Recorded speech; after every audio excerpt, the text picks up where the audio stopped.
Hello everyone, welcome to What If Issei was cheated and became Red Dragon of Remnant Part 2. Before we start, please go support ZBX6779 for writing that awesome fanfic. Now let's begin. Part 6.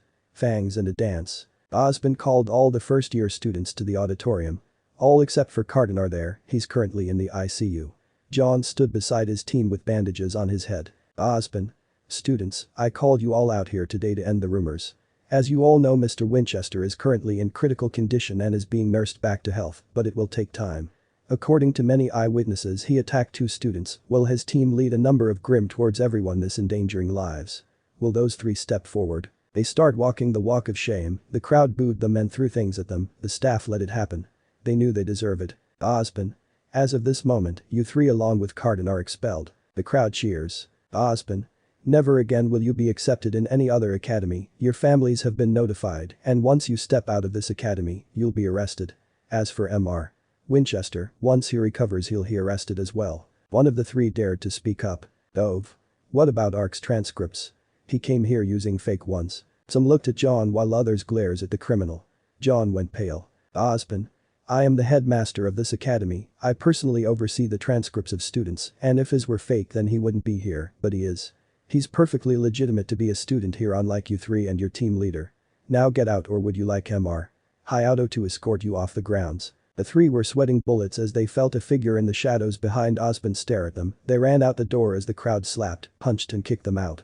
They saw police standing there and arrested them. The students cheered and wished John a full recovery. Osmond. That is all, time for class everyone. You'll need to train for the Vital Festival coming soon. They all went to their classes as did the staff. Osmond. Time for class Issei. He came out of the shadows. Issei. Aren't you going to expel me too? I put one yours in the hospital. Osmond. He stopped being my student when he attacked Miss Scarlatina and Mr. Ark. You protected everyone from Grimm and took down a corrupt team. Though you were excessive when it came to Mr. Winchester. Issei. Is it true? About John's transcripts. Osmond. At first. I am the headmaster, and even if they are fake, I can make them official and authentic when I see skill and talent fueled by the desire to protect. I did the same for you after all. Issei. Osmond. Learn from this and move on. You protected your friends, and should you face such trials again, tell us.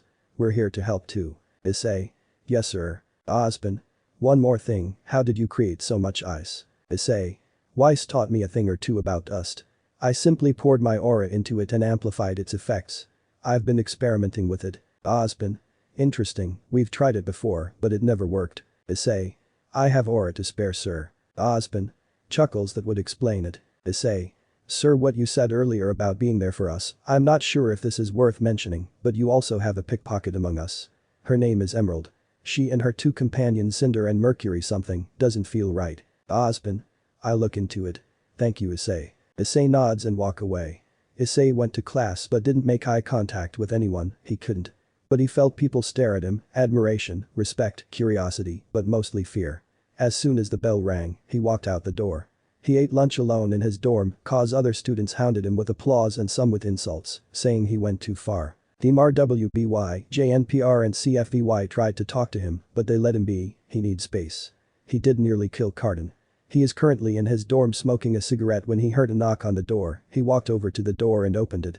There stood John, Pura, Ruby and Yang, along with Sway. Issei. Hey guys. What's up? John. We wanted to see if you're okay. Issei. Thanks, but I'm okay. You should worry about yourself, how are you feeling? John. I'll be fine. It'll take a little time. Thankfully there isn't any nerve damage. Issei. Shouldn't your aura be helping you heal? They all look at John, who sheepishly scratched his cheek. John. Well, about that. Issei. You haven't unlocked your aura, have you? Zway. Arrow. Yang. My thoughts exactly Zway. Issei.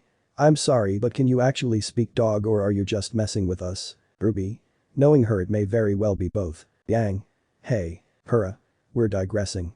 Issei, can we talk inside? There's something you need to see. Issei.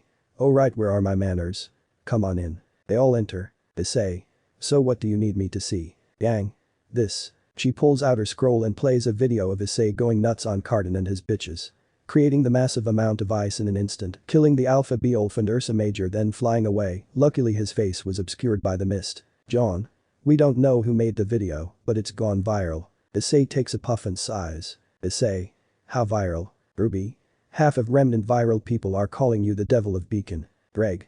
They have no idea how accurate that is. Issei. Well, it's just a nickname. You guys have nicknames too. Yang. They call me the Sunny Dragon. Ruby.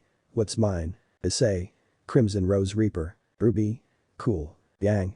Blake has one and she hated it. Issei. I'm afraid to even ask. Yang. I'm gonna tell you anyway. They call her Balabity. Yang laughs, everyone else not so much. Yang. Hahaha, why aren't you guys laughing? Issei.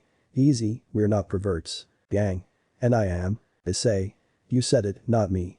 Just kidding, you're a friendly flirt. Yang. Good cover up cause it's true. John. So how much of that video is real? Issei. The ice part is real and so is beating up Kumtin. Hurrah. Issei, how did you do that? Your speed.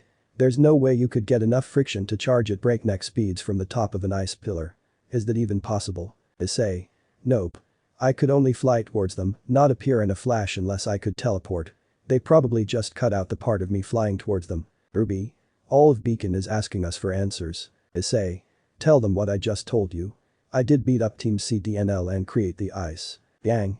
How? Zwei jumps on Issei's bed and asks for a belly rub, he obliged. Issei. I poured my aura into it using my gauntlet. I used fire dust to create that explosion. John. That's the truth. Issei. Yup. I'm strong. Not overpowered. Yang. Cool, got a smoke for me? Issei. This is my last one. He gestures to the one that's half smoked. She takes it and takes a big puff. Ruby. Yang, dad would kill you if he knew. Yang. Oh, relax Rubes, I do it only once a month. She hands it back to Issei. Yang. Hope you like an indirect kiss. Issei. How was mine? It touched my lips before yours. She turned beet red. Yang. Ooh, well played sir. Well played. Hurrah. Get on our level you two. We already kissed. Issei. Way to go John. How was your first kiss? Yang and Ruby. That was your first kiss. John. Yeah. Hurrah. Mine too. Ruby. Kiaya the knight and the Spartans sitting in a tree. Zwei.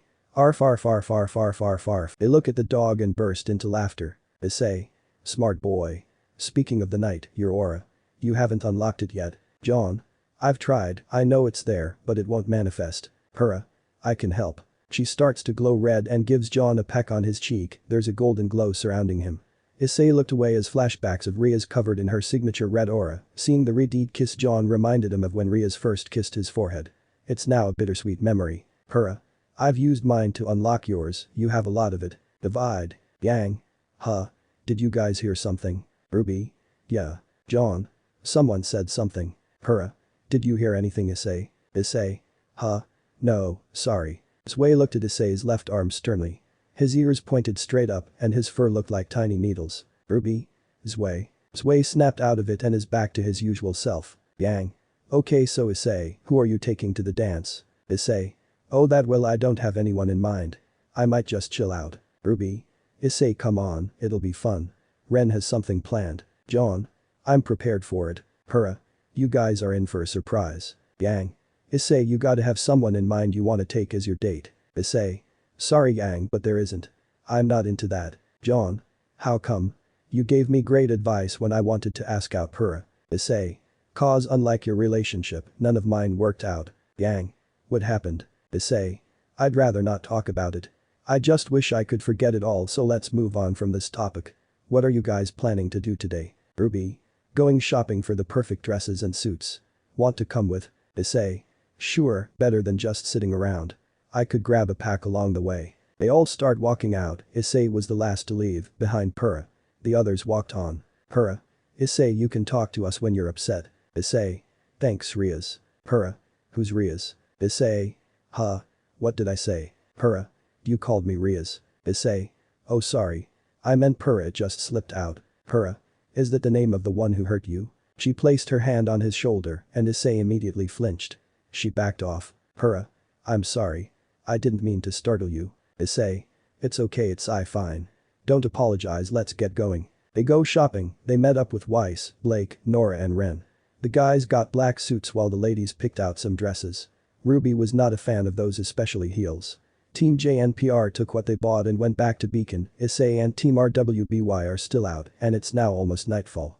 They were by the docks. Issei felt relaxed after hearing the small waves. He stopped walking and Team RWBY noticed after a few seconds. They stopped. Weiss. You okay? Issei. Huh. Yeah, just enjoying the view. You girls go on ahead and have a girls' night. The docks feel calming at night. I'm gonna stay here. Blake. You three go on. I'll stay here with him. Weiss. Alright, let us know if you two need anything. Blake. Will do. She goes to sit with Issei, who stares into the ocean. Issei. You like the waves too? Blake. Yes. Issei. Cause of the fish. Blake. Yes, wait, no. Issei. Haha, got you, kitty cat. Blake. How did you know that I'm a faunus? Issei. Cat-like eyes, your bow twitches as if it's alive and your everything fish-related diet. Relax, I won't tell anyone. He lights a cigarette and inhales. Blake. Why do you smoke? Issei. It calms me. Blake. From what? Issei. A lot. Blake. Issei. You want to ask me some things without causing me any distress. Right. Blake. How did you know? Issei. I see the way you all look at me, you're curious too. Wondering who I am and where I'm from. So I just know this, I've been through a lot in a short time, and I'm not proud of who I was before. Do you know how betrayal feels? Blake. Yes. Yes, I do. Someone I loved betrayed me, hurt me, used me, tried to own me. He ruined our goal for peace and equality. Because of him I had to let it go, I had to let go of my dream. Issei. So he's partially the reason the White Fang turned into extremists. Blake. You knew. Issei. I didn't just train in combat, I do my homework. I'm been in the same boat you are. Like you, I'm just trying to move on with my life and do some good. Blake. I wish we had met when I was in the White Fang. With your skill and philosophy, we might have done some good. Issei. Who hurt you? Blake. Adam. Adam Taurus. Issei. If I ever see him, he's gonna be worse off than Cardin. What's his semblance? Blake. Issei. No. Don't pick a fight with the White Fang. They outnumber you. Issei. Makes no difference. I held back against Cardin. Blake. Just how powerful are you? Issei. Hope you never find out the last time I went full power. He bares his teeth, clenched his fist, and a few tears fell. Divide. He calmed down. Issei. Sorry. I get emotional. Blake. Issei. Right now you feel emotionless. Issei.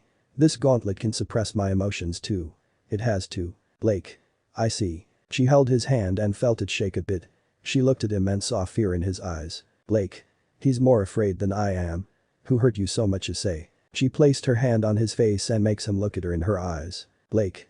Issei. You'll be okay. Issei. I hope so. You look like her a little bit. Blake. Like whom? Issei. She's a cat faunus too. I loved her. She hurt me too. Blake. I'm not her. Issei. And who else hurt you? How many times did you get hurt? Issei. 12 times all at once. Her eyes went wide. Blake. 12 times at once. Book. Blake. Issei. Listen. Issei covered her mouth with his hand and lifts her up. Blake. MMP. They hide behind a large shipping container. He whispered to her. Issei. Stay quiet, I saw several White Fang members. Blake. Issei. Call the team and the police. He lets her go. She texts her team to call the police. White Fang suspects. Issei stealthy gets closer to the White Fang members. He sees 2 guards and nicks them out. Blake appears behind him. Blake. What are you doing? Issei. Take their masks and uniform. I'll tie them up. He found some rope used to tie boats to the port. They out on the masks, uniforms and grabbed their guns and walked out. The rest didn't suspect a thing. The White Fang members are stealing dust. Issei and Blake continue to whisper. Blake. They never stole this much dust before. Issei. That's Torchwick's MO. Maybe they're working together. Blake. The WF hate humans too much for that to happen. Issei. Unless someone persuaded them. Blake. Maybe. They see a huge bullhead land near them, and from it Roman Torchwick comes out. Roman. Sorry for making you wait. Let's load up the dust. They start loading the dust crates. Issei pulled out a small ice dust crystal and boosted. He transferred it and skipped it like a stone on water. It created a sheet of ice that trapped their legs. They tried to free themselves but couldn't. They aimed their guns towards Issei, who used lightning dust on the ice. The WF members were electrocuted and dropped their weapons. Blake threw her weapon gamble shroud at Torchwick, who shattered like glass on pin impact. Blake. Huh. An illusion. Must be someone's semblance. Issei. The cops will be here soon, let's go. Dump the masks and uniforms. Our DNA and fingerprints are on them. They immediately toss them into the sea. Issei. Grab onto me, I'm going to fly us out of here. She nods and holds onto him for dear life. He grabbed the 2 WF members he knocked out. Boost. He flies up, the G-force is strong but bearable. They land a little distance away from the scene. Seconds later the cops arrive. They arrest the White Fang members. Issei and Blake meet up with rwby nearby. Ruby? You two okay? Blake. We're fine. Yang. Who are these two? She gestures at the bird and rat faunas. Issei. They are gonna rat out their comrades and sing like a canary. Yang. I love you, Weiss. What? Lake Fassipums. Ruby. A. Issei. Love you too, bestie. The other three groan. Issei. Oi. Wake up. He slapped one awake. Rat. What the? Who are you and where am I? Issei. We'll be asking questions here, so answer them. Why are you working with Roman and where is he? Rat.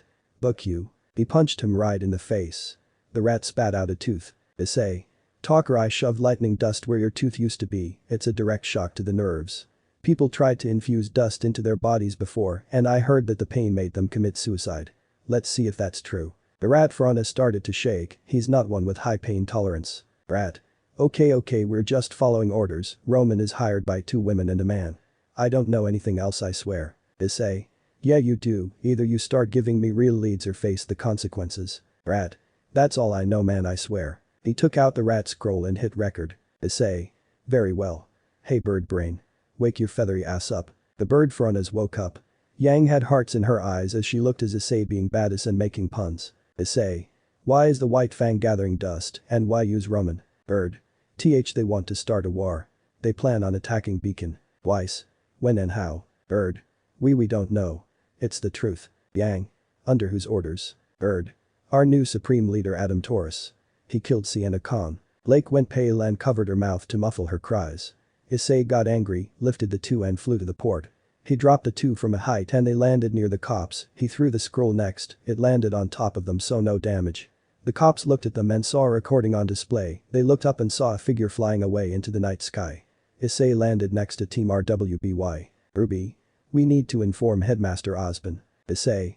Already on it. He pulled out his scroll and called Osborne. Gave him the info he got. Security was doubled throughout Vale. All the other academies in Mistral, Vakau and Atlas were put on high alert. If one can be a target, then so can others. The dance wasn't cancelled, much to the students' relief. Security has increased and everyone is on the lookout, but doesn't mean people should stop having fun. The Vital Festival stayed on, but with military security. General Ironwood personally plans on bringing an army of robots to serve and protect. Issei took this seriously, he pulled John aside for about 3 hours a day and trained him. Issei. You're getting good, but you need to get better, John. John. I'm trying, but why want to train me out of the blue? Issei. Several reasons.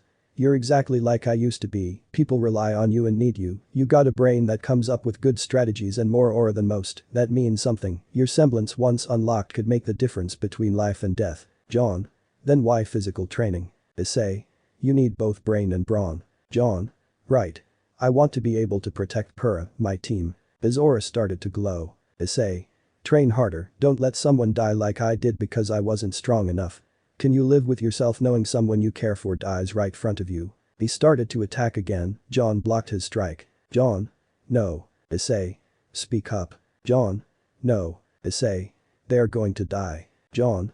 I'm not letting them die. John is now enveloped in golden aura completely visible to the naked eye. John. Is this my semblance? Issei. Let's see what it can do. He charges at John, he swings crossy amours, and the blades collide. There was so much power behind his swing, so much speed, Issei was pushed back several meters. John. So it increases strength and speed. Come at me. John, despite wearing armor and carrying a heavy shield, was super fast, he reached Issei in a split second. Issei could only block, and again he was pushed back. John. Had enough. Issei.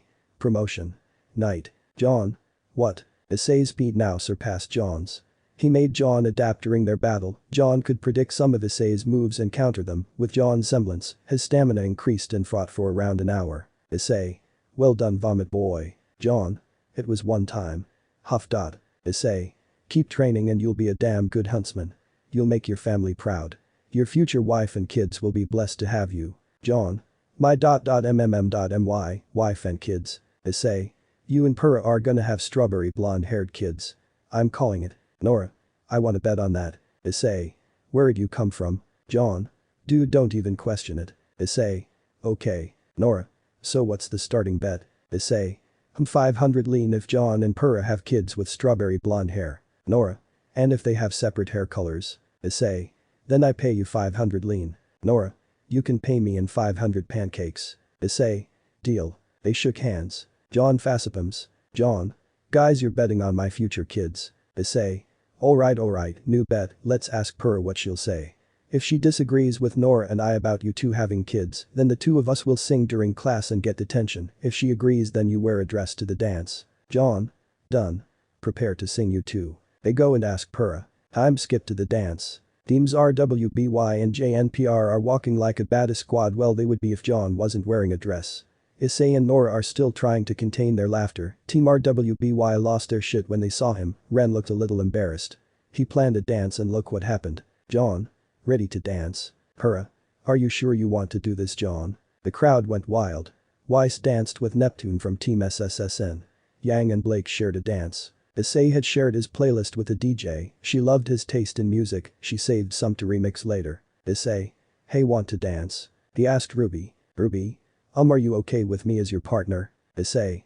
Sure, let's have some fun. Our Red Riding Hood should fear no wolves. Ruby. Is that from one of your stories? Issei. Yes. I'll tell you after the party. Ruby.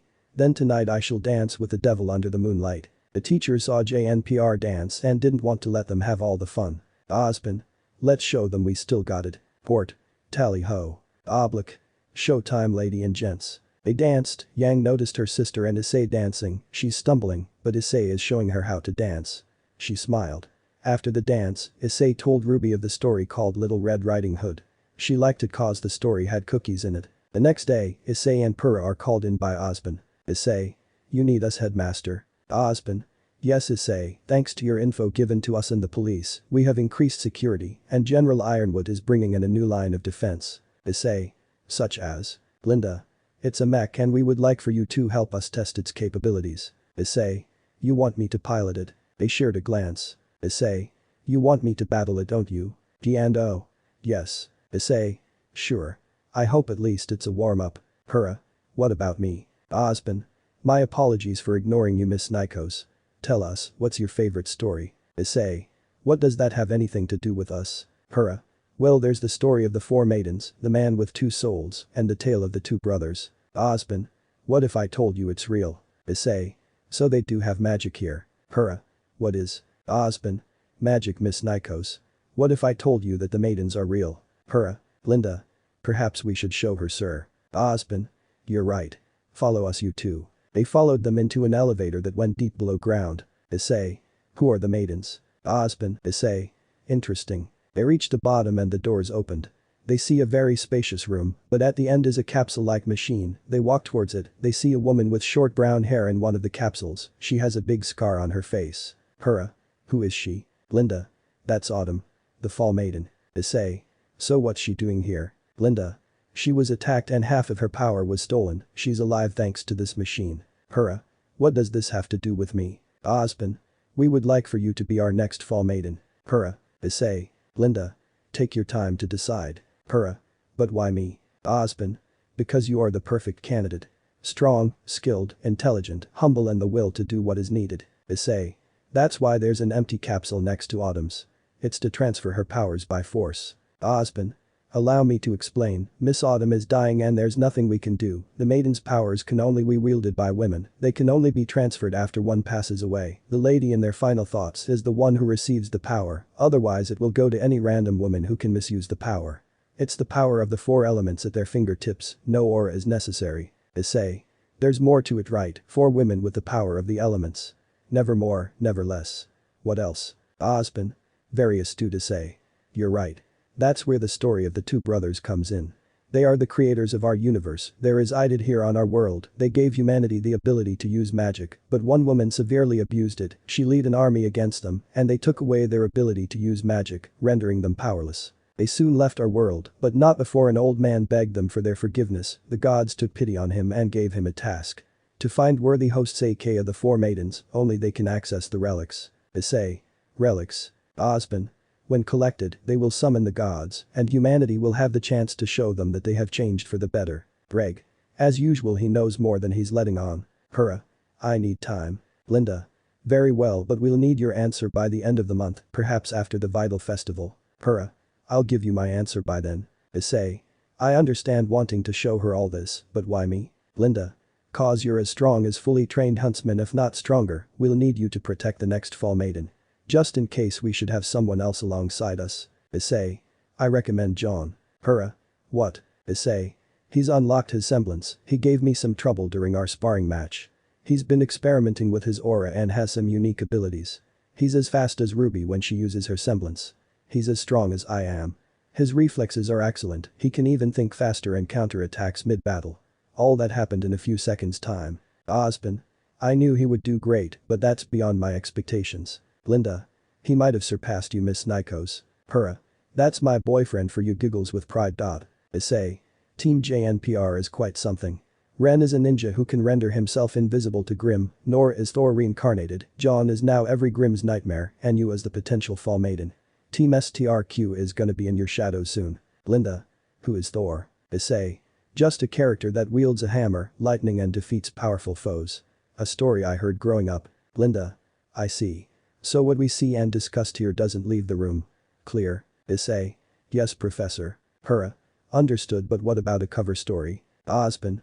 Well, Issei, I did ask you to join us in our meeting with the general just before the tournament and the testing of the new security system.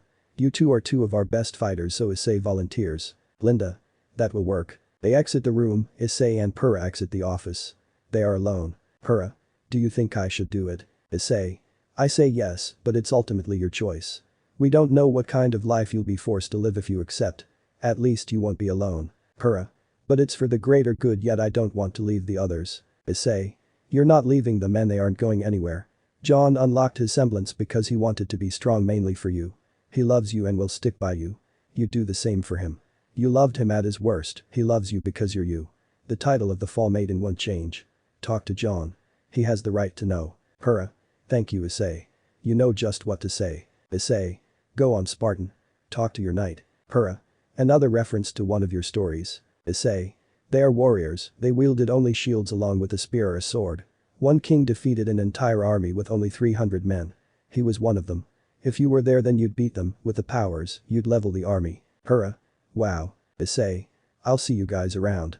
I'm going to go see Team CFVY. Hurrah. See ya, Issei. He goes and has coffee with CFVY. She goes to talk to John. She found him in the training room, he just defeated Team SSSN all on his own. Son. Damn bro, even with my clones you took us down, passes out. John. Honeyed. Hurrah. Issei wasn't kidding about you getting so strong. John. Hello love. He lifts her up and spins her. John. Always a pleasure to see you. Hurrah.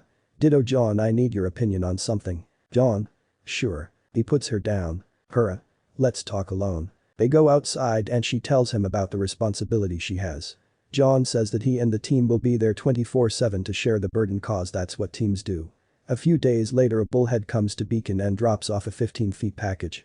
Inside it is a mech, an Atlasian soldier is the pilot and Issei battles the mech, he gives his points on improving speed, mobility, weight etc. It was currently hidden in a safe location for modification, but the next day it was missing. Part 7.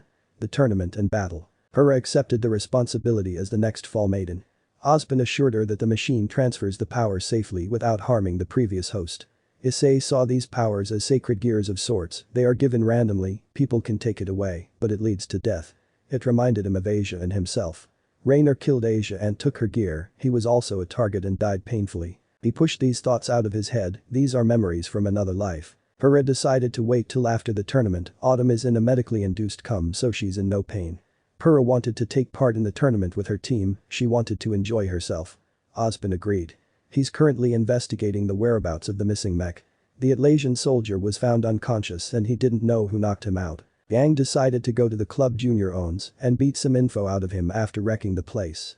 She found the hideout where the mech is, she and Team RWB, along with Sun and Neptune go investigate. Roman found them lurking and attacked. Sun and Neptune took on the goons, while Roman tried to escape in the mech. Team RWBY stopped him. Blake recognized that glass shattering, she saw it at the docks. Blake.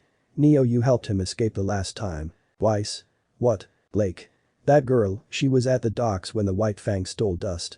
She helped him escape. They later did some research, Neo is a mute criminal who has been working with Roman for years.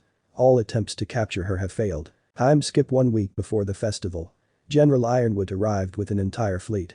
Issei looked out of the window from Osborne's office. He sees a small ship land on Beacon grounds, from it a woman with white hair is escorted by 2 military robots. She's talking to Ruby and Weiss. Issei. Another Ice Queen. Must be her sister. He sees drama unfold when a man with short black hair appears, he's carrying a sword. He destroys one of the robots. Issei. So that's Winter Schnee and one of her family's signature semblance. Summoning what they killed. Greg. Those birds looks like small nevermores. Issei. Winter really is an ice queen herself. She doesn't feel like weight of guilt she should for killing baby birds. Greg. But they are grim. Issei. Good point. Issei stayed hidden in the office as Crow, Osborn and Glinda entered. Issei. You ha ha ha ha. EDRAIG. Ha ha ha Azazel will get along great with this guy. Issei. Yeah he would, but let's focus. Osborn is right. There is an energy in the air, new security mechs and robots, and they are talking about an enemy that the public doesn't know about. Greg. I've noticed. It's not the White Fang or any other party we know of. Issei. They mentioned Autumn, the current Fall Maiden, who's responsible for wounding her. Who is she? Greg. Let's hear them out. Osborn. James the first to have some good news. Ironwood. You found a guardian. Linda. A candidate. She's strong, willing, disciplined and most importantly, she's ready. Crow. Did you tell her about the powers of the current Fall Maiden being split up? Osborn. No. The assailant took half of the powers, we need to transfer the other half so we have a fighting chance, our maiden is dying, and if she passes before that then we fear the remaining half will seek her out. Issei. It'll turn Purah into a target. John you better be ready to keep her safe, we all know there's never just one power-hungry psycho. The next day. Issei. A hoverboard. Cool. Issei. That Penny girl is interesting. How is she controlling several swords without even touching them? Okay she's using wires sprouting from her back. Weiss. John is getting good. Ruby. Gasp she complimented John. The world is ending. Smack. Weiss. Shut it you dolt. Blake. Aside the fact our ice queen isn't as cold as she thinks she is right. John has improved. Issei. He's holding back. Team rwby looks at him. Issei. You heard me, I trained him and when he gets serious, he'll give even the fourth year students trouble. Yang. Vomit Boy is that strong how did you train him? Issei. Vomit Boy has used his large aura reserves to amplify not only his physical traits, but his mind as well. He thinks faster and counters attacks. Osborn saw potential, and he saw it as clear as the sky above us. Yang. Damn whelp. It's my turn against Mercury. Wish me luck. Ruby. You don't need it sis. Issei. Yang be careful. I've met him and his team. They seem rather shady to me. Even Osborn thinks so. Team rwby exchange looks of concern. Issei. Good luck. Yang. Thanks. Ruby. Oh no. Blake. Yang. Weiss. This could be really bad. Issei. I'm going to call Osborn. He calls him. Issei. Sir did you see that? His partner Emerald, her semblance is illusions, it's how they both stayed hidden during their match against Yatsuhashi and Coco. What about their other teammate? Cinder I'll hold I should have known. What about Yang? It's the best case scenario I suppose Crow can talk to her. And put a price on family. Thank you sir. I'll talk to them. End call. Blake. Well. Issei. Osborn has a cover story, come to your dorm. Osborn and I will explain, but right now Crow is talking Yang. Let's give them a couple of minutes. At their dorm, Team rwby, Issei and Osborn gathered. Yang. Professor I did it out of self-defense. I'm not crazy. Osborn. I'm aware Miss Xiaolong, but the world doesn't see it that way. Blake. But everyone saw it. Yang. Blake. Issei. Hey. Stop it. Let him finish. Osborn. Thank you Issei. As I was saying. Issei here has been my eyes and ears from a student's paw for quite some time, he's noticed 3 students, Cinderfall, Emerald Sustrai and Mercury Black. As I'm sure Issei mentioned Emerald can create illusions that even had us fooled, if she didn't use it in her battle, then none of us would have believed you. Yang. Ruby. I would have. Yang. Thanks Ruby. Osborn. Currently you're facing assault charges, but we have a cover story. Combat-induced hallucinations, it's not uncommon. It can happen to anyone with combat experience so you'll get off with a warning and ordered to rest. No fighting for a short time. Issei. What did you see that we couldn't? Did he say anything? Yang. Well after I beat him he said, there's not going to be a next time, after I wished him luck for any future battles. He charged at me with the intent to kill. Blake. He set you up. Why? Yang. I never saw him until recently. Weiss. Maybe it's to damage Beacon's image. Issei. That's their plan. Destroy our image, spread hate, people don't protect what they hate, less security which leads to openings for attacks. Emerald and Mercury are working for the terrorists. rwby. Issei. We can only assume Cinder is working too. Osborn. No need, it's confirmed. Issei when you mentioned their names I checked the database. They have faked their way in, their transcripts are forged, whoever made them is skilled. I'm ashamed of myself. I hope you can all forgive this old man. Issei. We're dealing with Adam Taurus and the White Fang members who follow him. According to our source, he smiles at Blake. He'll kill cause he can. He cares about supremacy, not equality. Osborn. Now all of you are in danger. Ruby. Tell us how we can help. Osborn smiled. Issei. I want you four to join hands. Rwby. Why? Issei. Trust me on this. You'll be needing it. They joined hands. Issei kept his gauntlet on one of their hands. Boost boost boost boost. Transfer. They felt their aura double. Ruby. What is this? Weiss. I feel different. Blake. My aura. Yang. Wow. Issei. Use it wisely, it won't last forever. They nod. Osborn. Prepare yourselves, all of Beacon should. General Ironwood's robots can't do what Huntsman can, and that's pardon my language is kicking ass. They smiled. Issei smirked. Yang. Does that smirk of yours mean you're going to show us what you can really do? Issei. Sure, but when I fire dust in the air, everyone clear out. Let everyone know. Yang. Please be the father of our children. Osborn. Would you like some coffee? Milliseconds. Xiaolong because you seem thirsty. Issei, Weiss, Blake and Ruby. Yang. Jealous. Weiss. Admit Yang he won. Yang. Issei. Now we know what he's a professor of, how to get away with murder. Damn ha ha ha. Osborn had a smirk. Yang. I hate you all so much. Issei. All we love you too, our Sunny Dragon. There's one last match. It's Purr versus Penny tomorrow. Ruby. As much as I want to watch the fight, I think we should go on patrol, see if we can find the three imposters among us. Blake. They really are the most suspicious. Yang. Emerald and Black are acting sus. Osborn calls the staff, Ironwood and Crow. Issei and Team rwby go spread the word that they should be prepared. The next day there are reports of grim sightings, Mercury and Emerald are gone, Cinderos nowhere to be found. White Fang disappeared and people are doubting Beacon, but the final match continues as Atlas military is ready for anything. Issei is standing by Osborn, Ruby walks around the arena while everyone else watches the match. The match is about to begin, Ruby us walking around and sees a figure. Issei. She's an android. Osborn. Dr. Polendina outdid himself this time. Issei. So you know her maker? Of course you do. Greg. Issei. All of this will attract Grim and a lot of them. Issei. Sir, I have to go. Osborn. Understood. Issei calls John and Purra and tells them to come in right away. Yang was framed for assault and now Purra is being framed for murder. They have to get back before the military arrests her.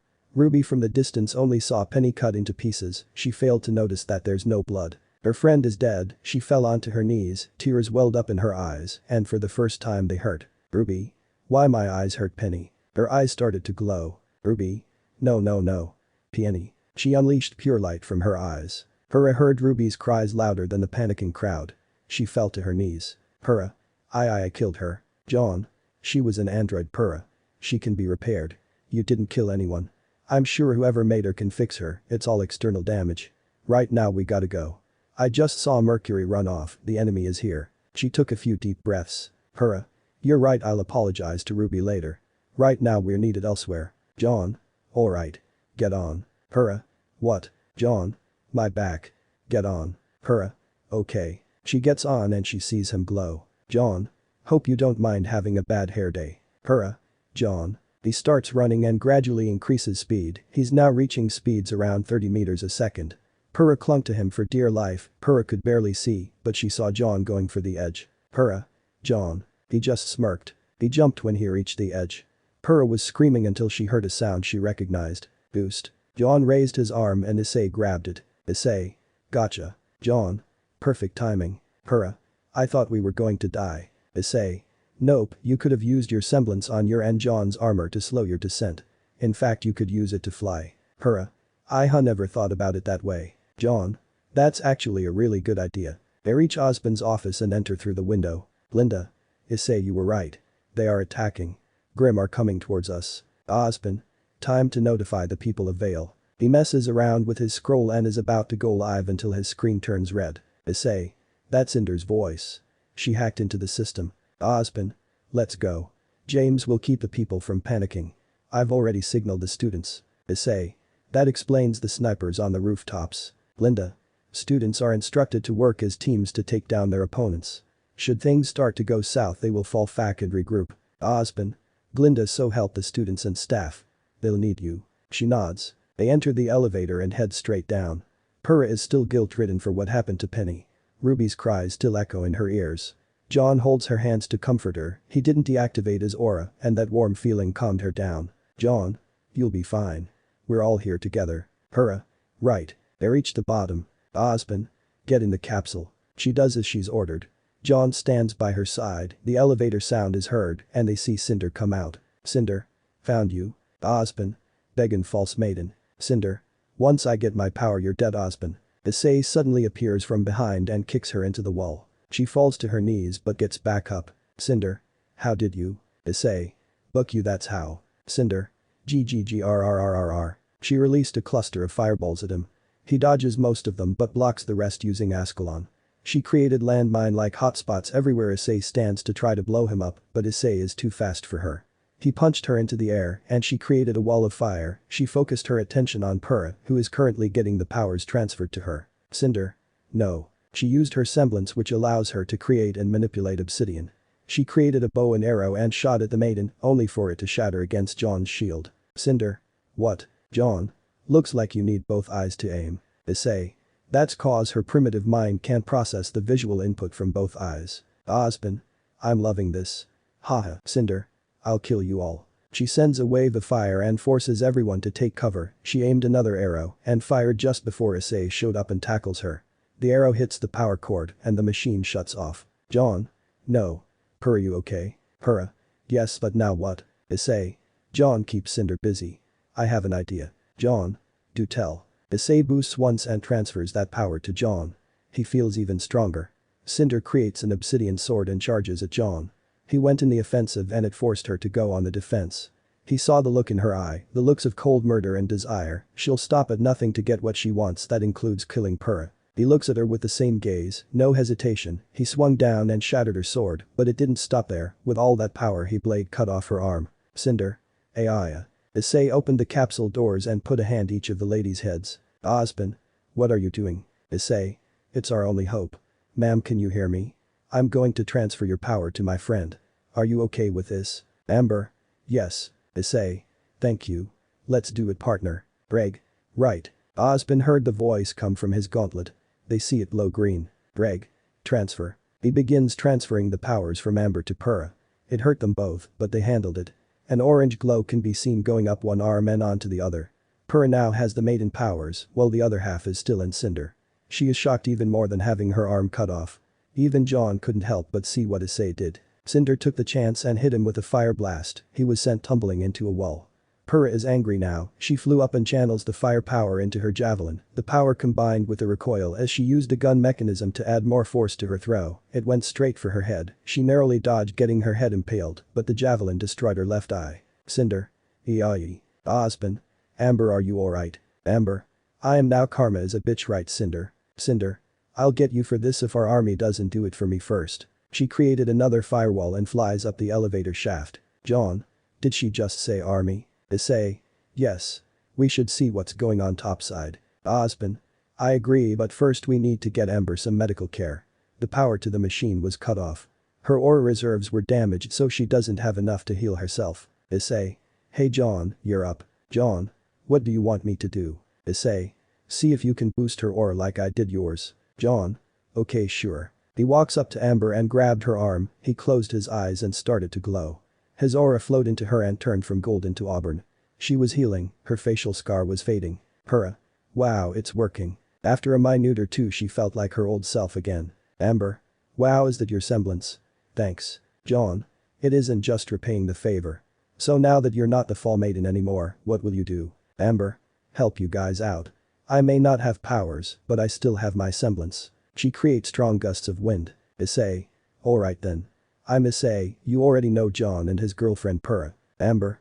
I owe you guys my life. John. You owe us nothing, but could you tell us how Cinder stole your powers? Amber. Well, a gray-haired guy with prosthetic legs and a girl with green hair attacked. From Cinder's arm a black tendril attached itself to me. It felt like a type of Grim. Osmond. Oh no. Purah. Professor. Osmond. No time to explain. Let's go help everyone. Ring. Osmond. Yes, Glinda. Glinda. Ironwood's robotic soldiers are attacking us. Osmond. What? Glinda. They were hacked and Grim are attacking. White Fang just showed up and the students can't hold out for much longer. Osborne. We're on our way. Hold your ground. End call. Osborne. Let's go. Amber. Can I get some clothes first? The guys look at each other and then at her. Purr covers John's eyes since Amber is half naked. Osborne. But of course. Issei, Mr. Arc in milliseconds. Nikos. Go up top and help the students. Ms. Amber and I will be there soon. They go up and see the damage being done. They see one of the Atlas airships attacking the others and they are crashing over the city. The Spartan and the Knight go do their thing, they are in perfect sync, cutting down Grim and the bots without hesitation. The White Fang members are the real threat, they too have their semblances, aura, weapons and skills. The hijacked Atlas airships are doing a lot of damage, several attacks hit Beacon, the students had already evacuated. Osborne and the rest of the staff along with Crow and Ironwood are taking out the robots.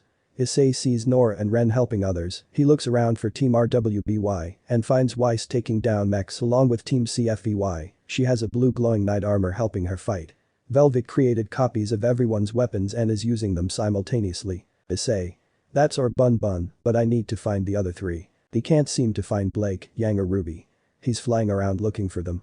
He boosts and enhances his sight, he sees a red figure on one of the airships, she's fighting a girl with pink and brown hair and Roman. Issei. I'm coming Ruby. He flies towards the airship and sees Ruby fighting a losing battle, Neo and Roman have her on the defense. She pushed over the edge but grabs onto the railing for dear life and drops her side. Roman. Bye Red. Neo hits her hands and Ruby falls. She screams thinking she's going to die. Issei grabs her weapon and then flies her back up. Issei. I believe this is yours. Ruby. Huh. Issei. He holds her bridal style with her weapon held by his fingers. Issei. Let's even the playing field. They land on the airship. Neo. Roman. What the hell? He gives Ruby her scythe and readies Ascalon. Ruby fights Roman while Issei fights Neo. Issei. So you're Neo. Neo. Angry glare. Issei. Oh that's right. I heard you're mute. Probably for the best, psychos can't say anything nice. As they say, if you can't say anything nice so don't say anything at all. Neo got angry and started attacking, Issei promoted to Knight and it gave Neo a challenging fight. Her anger attracted a Nevermore that she didn't even notice, Ruby dodges several bullets from Roman's cane. Roman. Not bad Red, you and your friend are tough, but you can't beat me. Jump. The Nevermore ate Roman. Issei flew up to get away from Neo and to fight the Nevermore. Neo noticed his attention diverted, she looked behind her and saw the Grim eat Roman. Only his bowler hat remained. Issei readies a dragon shot in an attempt to save him, but it was too late, he saw a lot of blood in the Grim's beak. He fires the dragon shot and kills the Nevermore. Neo completely ignores the two and walks towards the hat, she picked it up and silently cried. Issei. I'm sorry for your loss. She looks at him with pure hate. More Grim started to come in, Issei and Ruby didn't want to waste time on them. Issei. We have to go now. Ruby. Right. They both jump off, Issei sees more Grim land on the ship. Boost. He fires off another dragon shot and blows the ship into smithereens. He and Ruby land safely. They then go around looking for Yang and Blake, they run through the cafeteria and see Blake is wounded thanks to Adam's sword in her abdomen. Yang is about to go full Super Saiyan. Adam is ready to cut her down. Blake. Yang no. Issei. Promotion to Knight. He promoted to Knight and got between the two just before Adam could hurt Yang. He kicked him out the window and stopped her. Yang. I had him. Issei. You fell for his trap. You and Ruby need to get Blake out of here. Ruby. Hang in there Blake. Issei. Get her to John, his semblance can heal her. Ruby. Got it. Yang help me out. Yang. Right. Adam. You're not going anywhere. He sprints towards them and raises his sword, Issei blocked his strike. Issei. I've got this. Go. They picked up Blake and took her to find John. Adam. You're letting a traitor escape. Issei. No, you're the traitor. Adam. A human dares to lecture me. Issei spreads his wings. Adam. You're him the devil of Beacon. You're a Faunas, you should be on our side. Issei. Our. You mean on your side. Adam.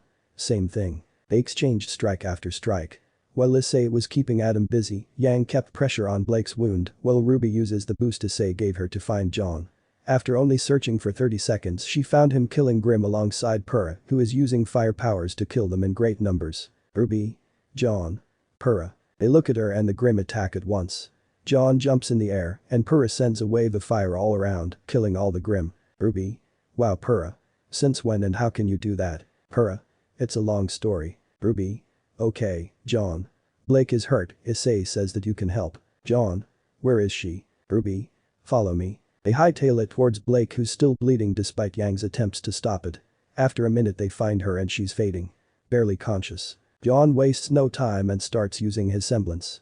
Her aura recovers and her wound starts healing.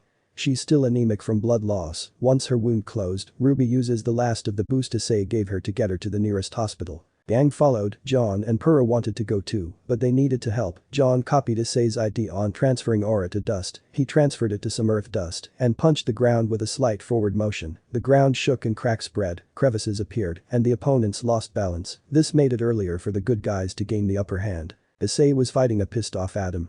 Adam blocked just about every attack using his sword. Issei's rook promotion was starting to meet its match. Every time Adam attacked, his attack was slightly stronger than before. Issei. It's like Yang's semblance, but he uses his sword. I see. He tanks the damage and sends it right back without having to feel it. Issei. Hey, want to make a bet? Adam. You can't be serious right now. Issei. You sure you're not a chicken fawness? Adam. You son of a. Issei uppercuts him into the air, then divides his power. Divide. He then kicked Adam to the side and he dropped his sword. Issei picked up Adam's blade and now has two swords. Issei. Surrender now. Adam. Why do I feel so weak? What did you do? Issei. Give up and I'll tell you. Adam. Never. Issei. I was hoping you'd say that.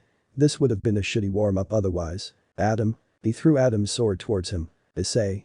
You hurt Blake, I'm going to make you suffer. Adam. You'll defend a traitor. Issei. Again with this song and dance.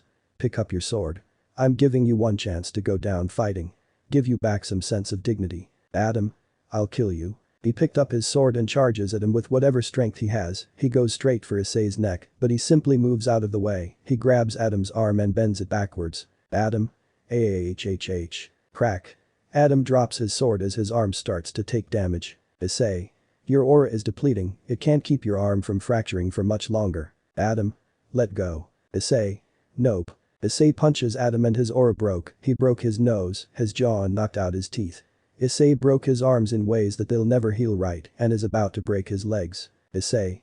Nora would do it better. He continues to break his bones. He fractured Adam's skull. Broke his fingers one by one. He used his gauntlet claws to carve the words "rape me" on his face. Adam still struggles, so Issei grabbed him by his horns, lifts him up and slams his head through some glass. He then turned him around to face him. Adam. What are you? Issei. I already told you I'm a devil. He spreads his wings and lets out a growl. His eyes turn green and has a manic smile. He picks up Adam's sword. Adam starts screaming as Issei flies out the window while still holding him by his horns. He flies up to a higher vantage point and holds Adam over the edge. The White Fang members see this and stop fighting. Issei. Surrender now or he pays the price. All those who weren't fighting the Grim Men robots turn to look at him. Adam is bloodied and beaten. His skin is carved and his bones into pieces. They see Issei's glowing green eyes and bat wings. They see a devil. The devil beat Adam to pulp. Adam. Kill him. They aim their weapons at him. Issei uses Adam as a meat shield. They lower weapons, fearing they'll kill Adam. Issei. Final warning, stand down. The staff destroy all that's left of the robots, communications are back up, and some students start to live stream it. It's all over the media now. Issei. White Fang. You have lost your honor all because of this short-sighted fool. Your leader is a dead man living on borrowed time that I give him. Use your weapons on the Grim or lower them, go home to your families. Many of you have your whole lives ahead of you. Don't throw it away here. I don't want unnecessary bloodshed. Throw away those Grim masks, you're not Grim. You're Fronis. Go or Adam here pays the price. WF. Shut up, devil. They aimed their weapons at him and fired. Issei dodged a few bullets and two hit Adam, one in his knee and the other in his shoulder. He screams. Issei is now really pissed. Issei grabs Adam's horns and breaks them off. Adam screams from the pain as two blood streams trickle down his face, staining the rooftop they stood on. Issei. Now you're basically human. I've turned you into what you hate. Promote to queen. Play the song on top. He flies up and boosts, fires off dragon shots where the White Fang are. Some manage to avoid getting blown up, others not so much. Theirs auras broke, severe injuries and several dead or dying. Issei channels the power in both swords, breaks and wounds his targets. The beacon students clear out of his way. Issei is showing almost no mercy, and they didn't want to be his next targets. The White Fang members are scared out of their minds. They tried dust, bullets, grenades etc. on Issei, but he avoids it all. Everyone watching are in awe. Blake got treated at the hospital and is watching Issei basically massacre the White Fang. Gang.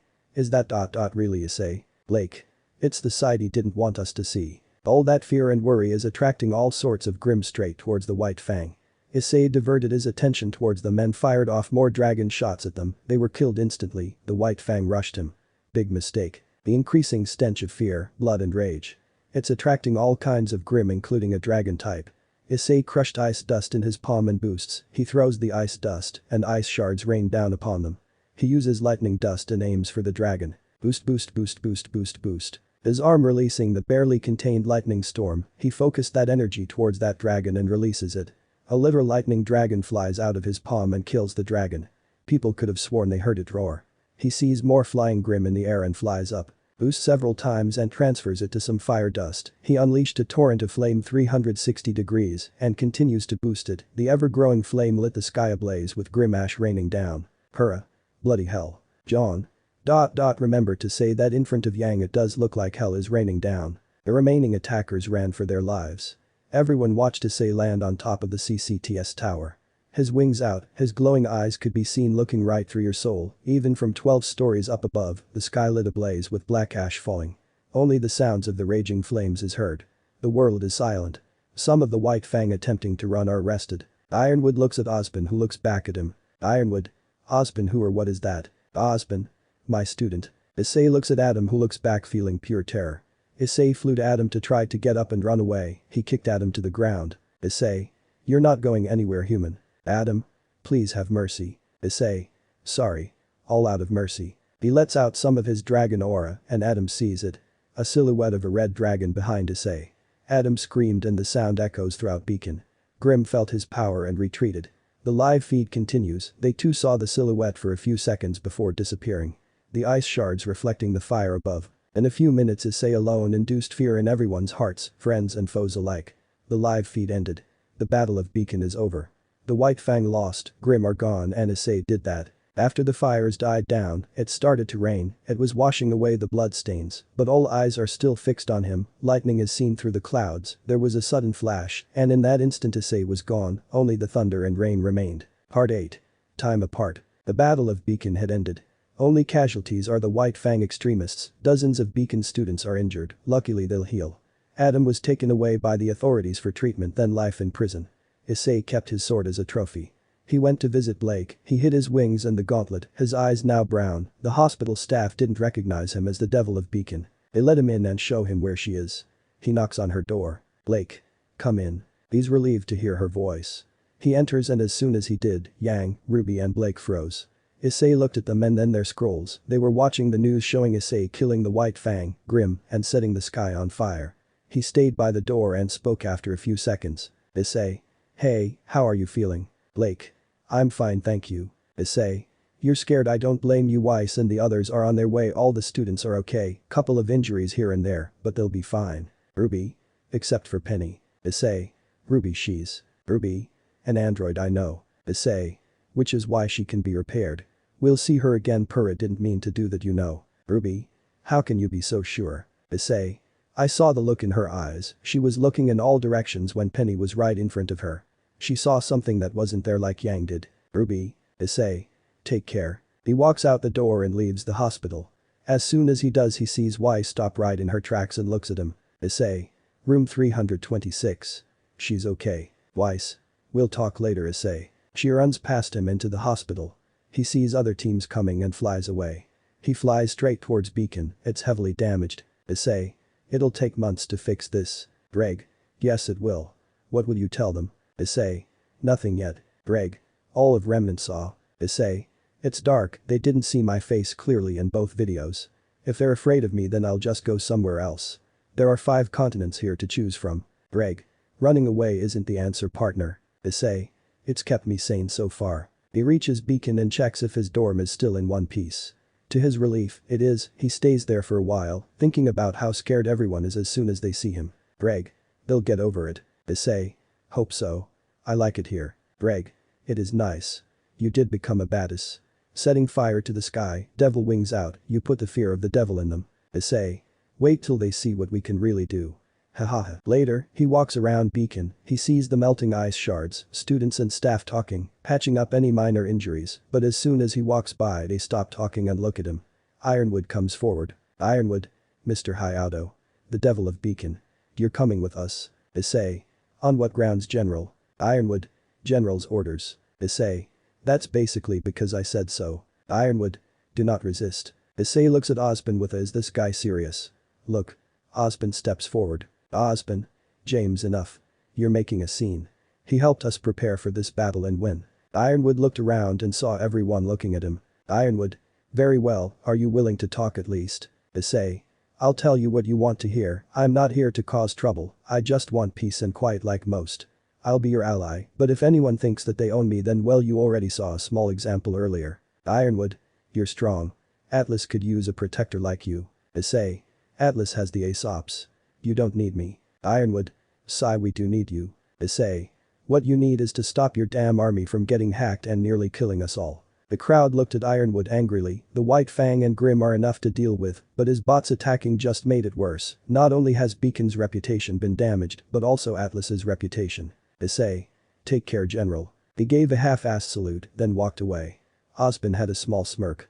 Issei doesn't want to be forced to join a side he doesn't want. Greg. He wants to use you and experiment on you. Issei. He'll die before that. Osborne. Repairs are going to take some time. It's best to send the students home. Linda. Not all have a home to go to. To some, Beacon is their home. Osborne. They'll have to go with the other students. There's nothing we can do. We have to rebuild Beacon as soon as possible. Ironwood. Atlas will help, it's the least we can do. Osborne. Thank you, James. We'll need it. Ironwood goes back to Atlas. Osborne sent a message to all the students that Beacon will be closed for the semester due to extensive repairs. They are to collect their belongings and gather at the campus grounds where Bullheads will send them home for the time being. Issei was in the Forever Fall forest practicing with Adam's sword. Issei. It's a nice sword. Greg. Nice color too. He received the message Osborne sent and reads it. He flies back to his dorm and checks the group chat. Both Team RWBY and JNPR are going to meet up at a cafe in Vale in the morning. Blake was later discharged. They meet up the next day. The cafe has a balcony, and the two teams are about to sit down when they hear the sound of wings flapping. Issei.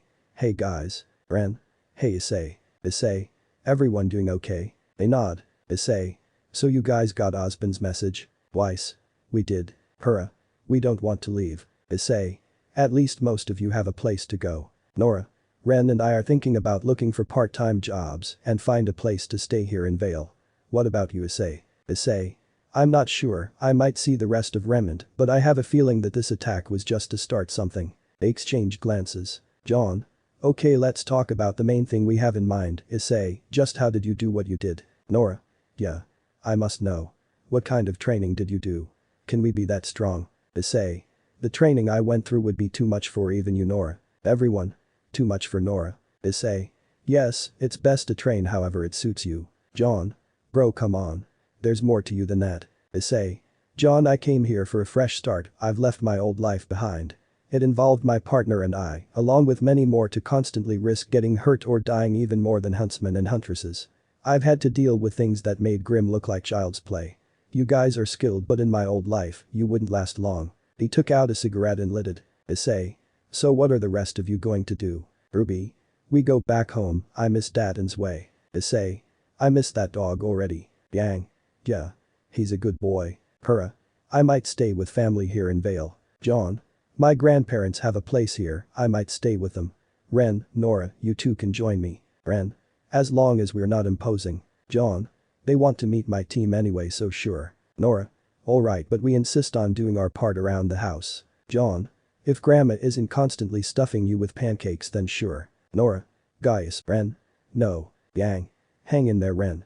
What about you two? Blake. I think it's safe for me to go back to Menagerie.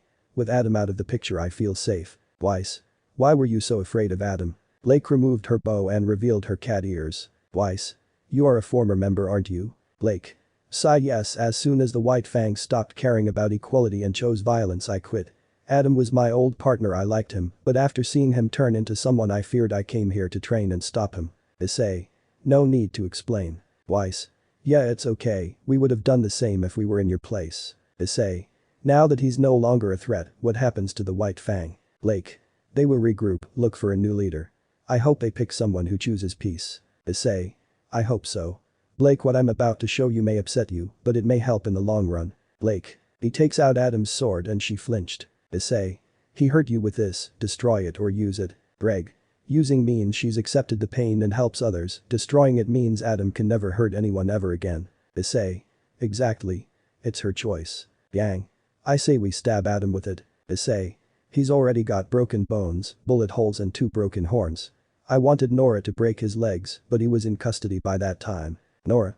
I missed my chance to break legs without consequences. No. Issei. If he ever breaks out then we'll be ready. Blake looks at the weapon, her ears dropped and pointing backwards. Yang puts her hand on her back to comfort her. Ruby. It's okay now Blake. He's down for the count. Issei.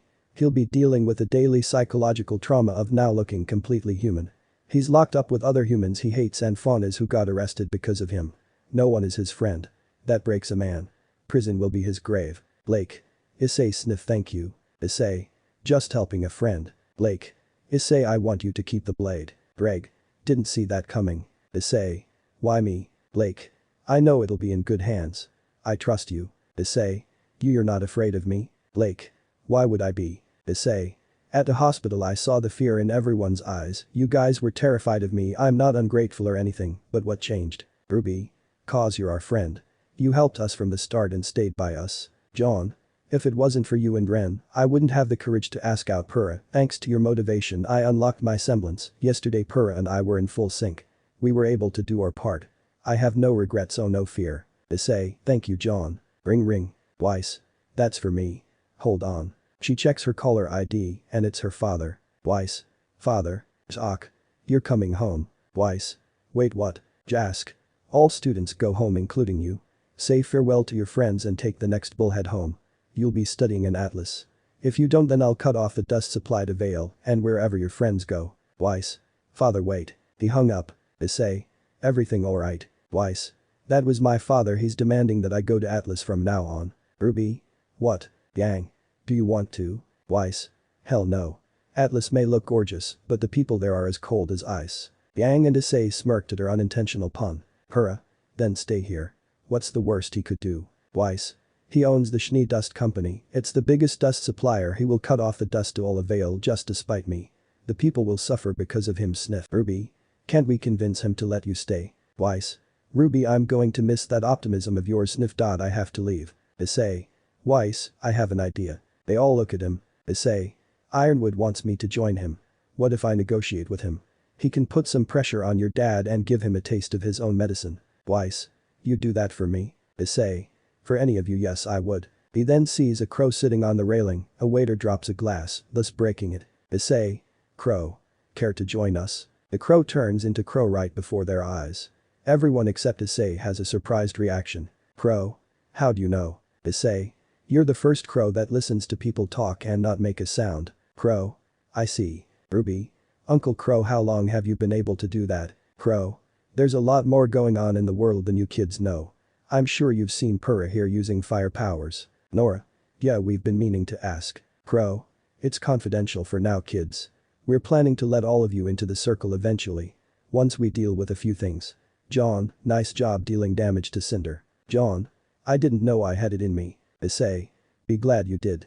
It could have been much worse for you and others if you didn't. Pura. Let's stay in contact, let everyone know how each of us are doing in the group chat. Everyone? Yeah. Ren. So this is farewell for now. Issei. I guess it is. Hey Blake I just realized something. Blake. What? Issei took out the dictionary in his scroll and typed one word. Menagerie. A place where animals are kept and trained especially for exhibition. A collection of wild or foreign animals kept especially for exhibition. Everyone backed away from her as her pupils shrank from her rage. Blake. Scene changed to Cinder, Emerald, Mercury and Neo hijacking a bullhead to retreat. Cinder needs medical attention. Mercury is piloting the bullhead, Emerald used a fire dust crystal to heat up a metal plate and used it to cauterize the stump that used to be her left arm. They land near one of their hideouts. Emerald and Mercury give Cinder emergency medical care and she's stabilized. Eventually they had to go back to Salem, Neo stayed behind. As the three return to Salem's castle, they are greeted by a man.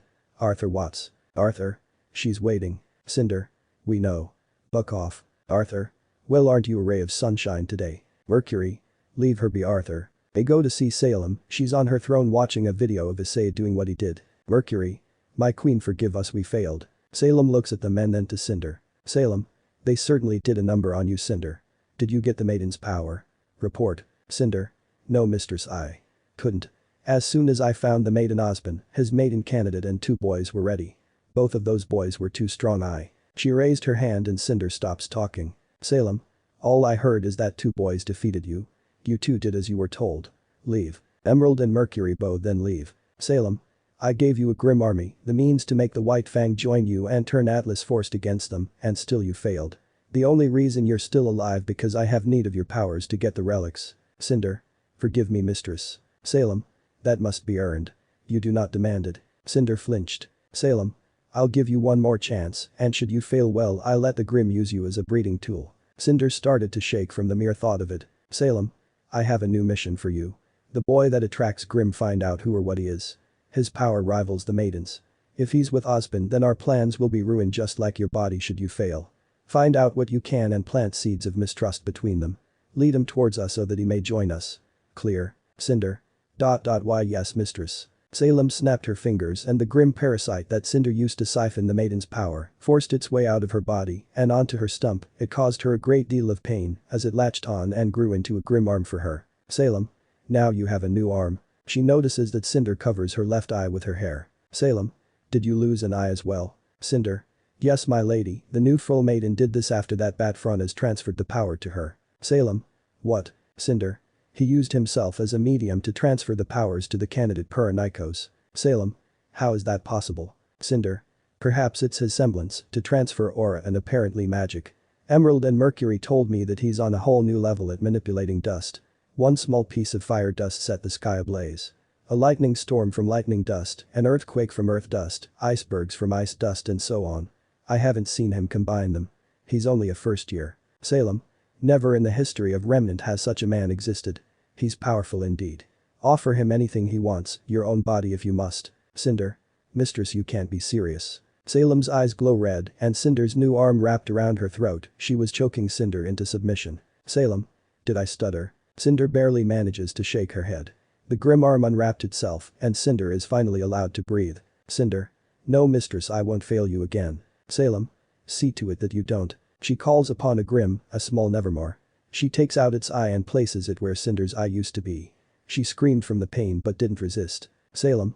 Rest for now, I'll call you when you're needed. Cinder. Yes, mistress. Scene change. Issei, John and Purah are sitting with Osmond. Ironwood joined them. Osmond. I'm glad you're staying in Vale. We have work to do. Ironwood. Indeed we do. Mr. Hayato, who or what are you really? Issei. An ally under certain conditions. Ironwood. Such as? Issei. Weiss's father is putting pressure on her to stay in Atlas, she fears he may stop the dust supply to Vale. I would like for you to stop him from causing chaos and let Weiss return to Beacon once repairs are complete. In return I can be your ally as long as you do right by everyone and you can tell us who she is. Ironwood. A large demand for something so little. Issei. I showed you what I can do with one sword and a few dust crystals. Ironwood. You're strong yes but you're not invincible. Issei. True, but I never said that what you've seen so far is my limit. Everyone. Issei. That mountain in the distance, no one lives there right. Osmond. Only Grim. Issei. Watch. Boost boost boost boost boost boost boost. He fires off a dragon shot going at supersonic speeds, it hits the mountain and it looks like a small nuke went off. They couldn't believe their eyes. Issei could basically destroy cities if he so wished. Issei. I can do much more than that, I can transfer that power to people, boost their aura and semblances, magnify the power within dust. Imagine one lightning crystal powering Atlas if you can keep the crystals stable.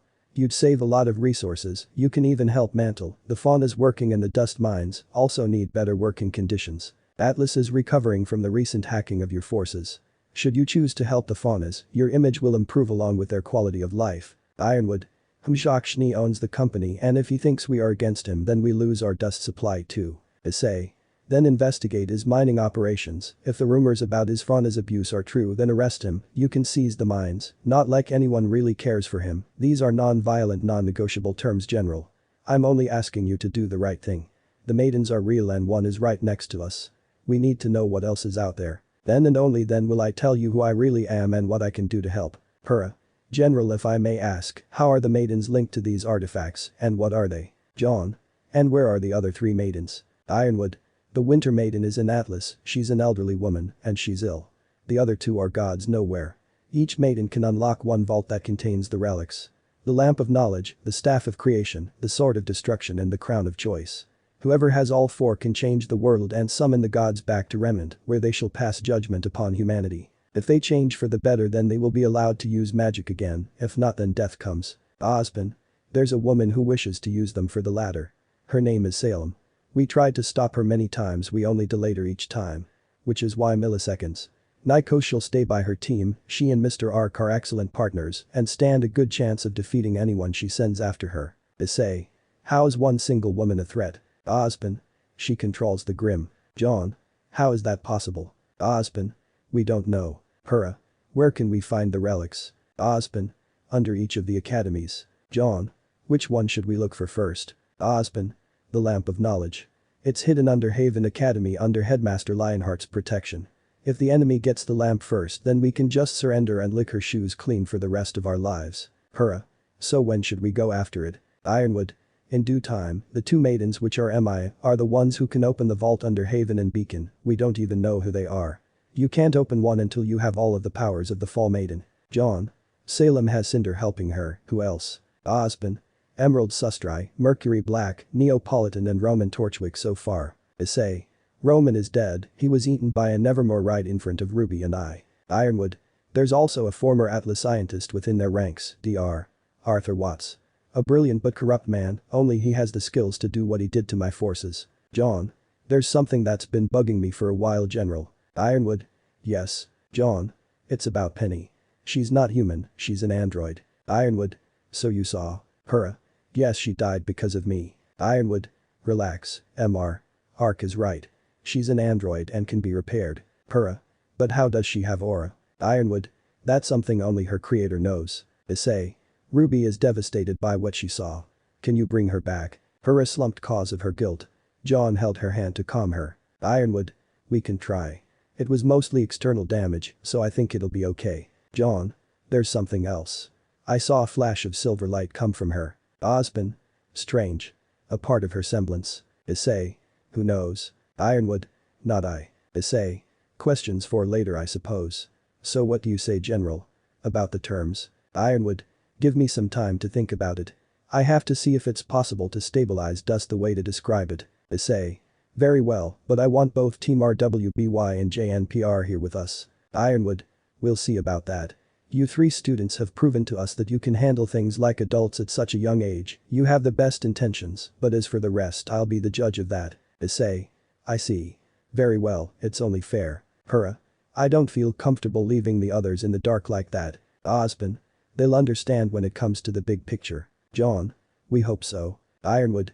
This info cannot be leaked to the public, if it is then widespread panic will attract Grim in numbers we can't imagine. This is not just for the safety of your friend but everyone. Hurrah. We understand, sir. After the meeting, they part ways. Issei goes to Beacon, John and Purah follow. John. Is it me or do you have experience regarding negotiations? Issei. It's not you. Purah. So aren't you going to introduce us to your partner? We heard his voice. Issei. Yeah, it's about time. Dreg. Greetings, Knight and Spartan. Purah. Hello, John. Pleased to meet you, Dreg. Likewise. I'm sure you have questions. John. True, may we ask you some? Dreg. Yes, but I can already guess which ones you have. First one. I'm Dreg, I help Issei operate this gauntlet, as you have already seen, as to how is far too complicated to explain, so just go with it. They nod. They go to Issei's dorm and he picks up a few things like his phone, charger etc. Issei. The last few months have been really something. Hurrah. They have. John. You said it. No one from Beacon died, Penny will be alright. Hurrah. Knowing that gives me peace. I want to apologize to her. Issei. She'll just say that you don't need to apologize. I'll see you lovebirds around. Weiss.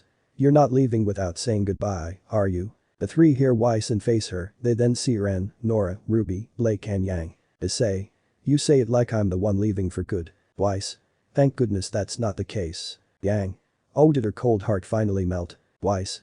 I won't miss your horrible puns, that's for sure. Blake. Once an ice queen, always an ice queen. Weiss. So Issei, where will you go? Issei.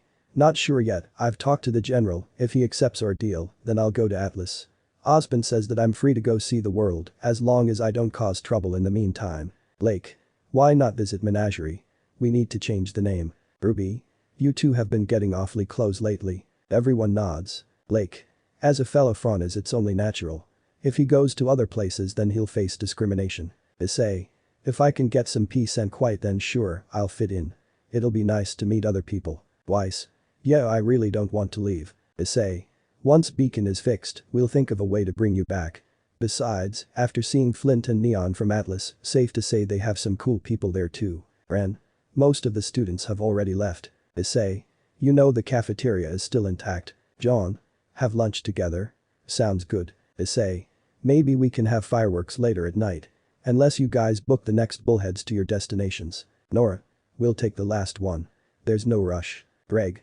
Make use of the day, waste not a single moment together. rwby. Ren and Nora jump from the sudden voice speaking. Issei. Hahaha, nice one. Greg. Didn't mean to startle you all. I'm Drake, Issei's partner. After the introductions, they all make lunch together and eat. Issei plays some songs they never heard before and they loved it. Ren noticed Issei's phone. Ren. Issei, what kind of device is that? Issei. Oh, this old thing. It's a smartphone. Its technology is outdated, but it's the same as a scroll. Ruby. How does it work? There must be a lot of differences. Issei. I'll show you. He turns it on and shows them how it works. They saw his playlist, the camera quality, the processing speed, sound quality, different apps etc. Nora. Which app is this? She taps on the images icon and a picture of Issei together with the rest of the DXD team and extended family. He immediately closed the app. Issei. That is the image gallery. All photos and videos are stored in there. Ruby. Those people are they? Issei locked his phone and clenched his fists. Divide. Issei. I don't want to talk about that. It's an old life. Gang. Drake, what is that sound? Drake. It's a long story. It'll ruin the mood so just let it go. Issei. Okay, so ignoring what just happened, we got time to spare, what do you guys want to do? Blake. We could just hang out here. Yang. Don't you mean yang out here? Finger guns. Blake. Issei, give me the red katana. Issei. Here you go. He gives her the katana and she starts jazzing Yang. Ruby. Now that's a katana. Weiss. Hey Issei, there's one song in particular I like, can you send it to me? Issei. Which one? They go through his music list until Weiss finds the song she needs. Weiss. This one. I'd like to sing it one day. Issei. You can sing. Weiss. Not to toot my horn, but yes, I took lessons. Hurrah. We'd love to hear you sing one day. Weiss. Just name the time and place. Nora. We're gonna hold you to that. Ren. Those two are still at it. Yang is jumping off the walls, running under the lunch tables etc. while Blake is cutting down every obstacle. Issei. Glad Professor Goodwitch isn't here. Everyone. Ditto. For the rest of the day, they had an all-out sparring match, no allies, one against everyone. By nightfall they had dinner together, Issei almost crushed fire dust into his hands and used it to create fireworks. They started to pour their aura into small dust crystals like Issei does, but they aren't having any luck. Yang. Hey best buddy. Show us how you use dust with your bare hands. Issei. Sure, you have to pour your aura into it. Ren. We're trying but no luck. Issei. Look at it this way, your aura not only protects you but your clothes as well. It's not limited to just your body, feel it, focus it, extend it. John. Let me try. He closes his eyes, held ice dust and focused his aura, it started to flow into the crystal and glow. Hurrah. You did it. He opened his eyes and couldn't believe it. John. It worked, what do I do now? Issei. Yours looks quite stable unlike mine, place it on that tree and someone shoot it. John put it on a low tree branch and Purah fired a shot. It created a massive ice pillar. John tried again with earth dust, they threw it on the ground and only a boulder formed. John. What gives? I poured my aura into it. Ruby. Check your aura level. He pulls out his scroll and finds his aura drained 20%. Nora. Who knew dust drained aura so quickly? If it was any of us then half of our aura would have been depleted. Ren. You're probably right, John has more aura than the best of us. Weiss. That would explain why all the attempts to incorporate it into one's body failed. Blake. The dust worked, but it damaged the user's body. That's why the experiments failed. Issei. Hey Drake, will it fail if we do the same with the dust as we did with the dividing gear? Drake. I don't think so. It's a naturally occurring resource here, it adapts to the user's wish in a sense. I don't think there will be such repercussions as loss of life force. You might even feel any pain. Issei. We'll try it later. It'll be better than my low magic reserves. Drake. It's worth a shot. Yang. So Ice Queen, I heard from Velvet that you summoned a suit of armor to beat the mechs. Issei. Weiss. Oh that, it's my family's signature semblance. Any foes we defeat, a manifestation of them aid us in battle. Ruby. So if you beat any Grim they then become your guards of sorts. Weiss. You can say that. John. Weiss, how did you kill his suit of armor? Nearly everyone's eyes popped out and they all look at her. Weiss. Oh no, I didn't kill anyone. That armor is the same as my grandfather's, one day a Grim possessed it and it was causing problems, so I killed it. I still have a reminder of that. She placed her hand on the scar on her left eye. Weiss. Glad I didn't lose my eye. Yang. Bet you didn't see that one coming. Ha. Blake. Sword. Issei. Yup. Yang. Betrayed by my BFF again. Yang starts running for her life as once again Blake is trying to cut her down. Weiss. No more puns, Yang. Cat got your tongue. Immediately Blake sprinted towards Weiss, now she's running for her life. Weiss. I didn't mean it, I swear. Ruby. And they say I'm a kid. Ren. Well, I suppose we don't grow out of everything. Weiss. Blake, it was an accident, I'm sorry. John. Hahaha. Hurrah. PFT. Haha. Nora. Go get her, Blake. Issei was now lost in thought as he gazed at the broken moon. Issei. What broke the moon? Greg. An asteroid. One big enough to do that. Issei. But not enough to knock it out of orbit. Greg. It should have been. Issei. I wonder how strong Weiss's armor would last against our balance breaker. Greg. 1 second. Issei. I wonder if she can wear it like a balance breaker. Greg. Let's see. Greg. Weiss Schnee. They all stop and look at the gauntlet. Weiss. Yes, Greg. Greg. You said the armor was once possessed, right? Weiss. Correct. Greg.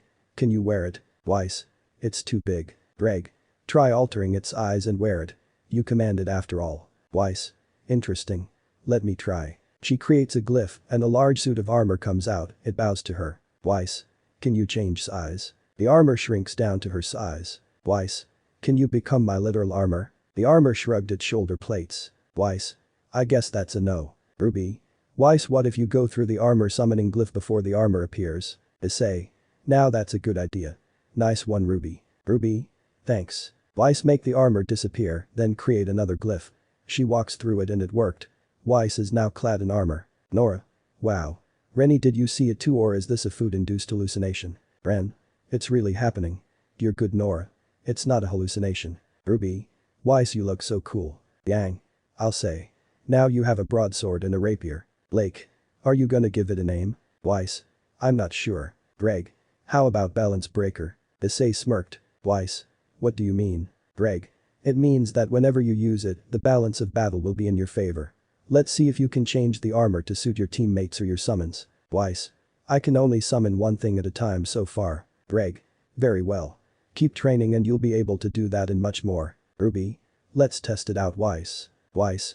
You got it, Ruby. Ruby uses her side to try and slash her. Weiss blocks using her broadsword and her rapier to stab. Ruby dodges and fires off a few shots. They hit her armor and minor cracks are visible. Yang jumps in and tries to punch Weiss. Weiss grabs her fist and single-handedly throws her towards Ruby. She crashed into her sister and their aura flickers. Weiss. Are you two okay? Yang gave her a thumbs up. Ruby groans. Blake. That's a yes. Issei. So you've become more durable, physically stronger.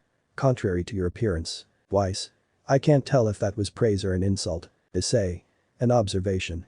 For example, Ruby here is the youngest and people underestimated her, she took advantage of that and showed them who's boss. Ruby. Exactly. Issei. Weiss, you're the type who used strategy and dust, close-up fights against power types with high endurance, isn't a fight you can easily win, but with this new technique you have both brains and brawn. Weiss. Wow. Thank you. Issei. Let's continue testing your limits. Let's see how well you can fight our champion Purah. Purah. Don't hold back, Weiss. Weiss. It would seal my fate if I did. They start sparring, and it's quickly deduced that they are evenly matched. Weiss, however, needed to change her fighting style when wearing that armor. Purah won by exploiting her inexperience using her armor and broadsword.